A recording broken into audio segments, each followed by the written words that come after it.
भगवान कहते हैं, भक्त को कभी अपने नियम और श्रद्धा को नहीं बदलना चाहिए, चाहे उस पर कितने ही कष्ट क्यों ना आ जाएं।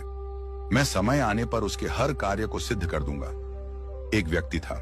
वह रोज की तरह एक दिन सुबह सवेरे उठा, स्नान किया, साफ सुथरे वस्त्र पहने और भगवान के दर्शन करने के लिए मंदिर की ओर चल पड़ा।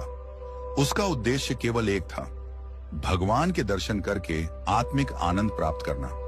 चलते चलते जब वह रास्ते में था, तभी उसका पैर एक पत्थर से टकरा गया और वह ठोकर खाकर गिर पड़ा।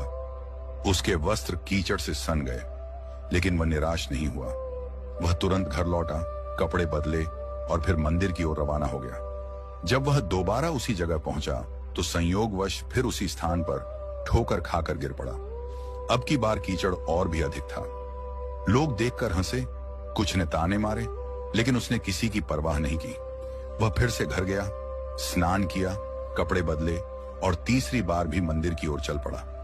अब जब वह तीसरी बार उसी स्थान पर पहुंचा जहां पहले 2 बार गिरा था, तो उसने देखा कि एक अजनबी व्यक्ति वहां एक जलता हुआ चिराग ले खड़ा है। उसने कहा, आइए मेरे पीछे पीछे आइए, मैं आपको मंदिर तक पहुंचा देता हूं। वह व्यक्ति बिना संकोच उस चिरागधारी के पीछे पीछे चल पड़ा। कुछ ही समय में वह मंदिर के द्वार पर पहुंच गया। उसने उस व्यक्ति से आग्रह किया, आप भी मेरे साथ चलिए, दर्शन का लाभ लीजिए। परंतु वह चिराग लिए व्यक्ति वहीं द्वार पर खड़ा रहा। कई बार आग्रह करने पर उस व्यक्ति ने कहा, मैं अंदर नहीं जा सकता क्योंकि मैं काल हूं। यह सुनकर भक्त चौंक गया, स्तब्ध रह गया। काल ने कहा, मैं ही था जिसने पहली बार तुम्हें गिराया था। जब तुम वापस गए, कपड़े बदले और दोबारा मंदिर की ओर चल पड़े, तब भगवान ने तुम्हारे अपने पाप क्षमा कर दिए। मैंने फिर तुम्हें दूसरी बार गिराया और जब तुम फिर बिना क्रोध या निराशा के वापस लौटे, स्नान किया, वस्त्र बदले और फिर मंदिर की ओर चल पड़े, तो भगवान ने तुम्हारे परिवार के पाप भी क्षमा कर दिए।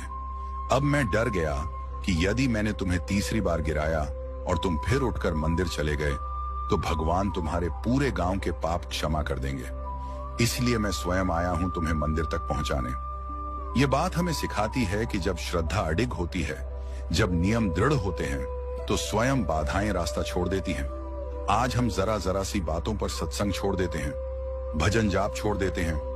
कभी कोई मेहमान आ जाए, कभी कोई पारिवारिक कार्य आ जाए, हम संसारिक रिश्तों को ईश्वर से ऊपर रख देते हैं। परंतु वह व्यक्ति जिसे 2 बार कीचड़ में गिराया गया, उसने हिम्मत नहीं हारी, क्योंकि उसे अपने भगवान से प्रेम था। वह अपने नियम नहीं तोड़ना चाहता था। उसे दुनिया की नहीं, भगवान की परवाह थी। यही कारण है कि काल जैसे अदृश्य शक्तियां भी उस प्रेम और निष्ठा के सामने नतमस्तक हो गईं। यदि श्रद्धा सच्ची हो और नियम अडिग हो, तो स्वयं काल भी बाधा नहीं बनता, बल्कि मार्गदर्शक बन जाता है।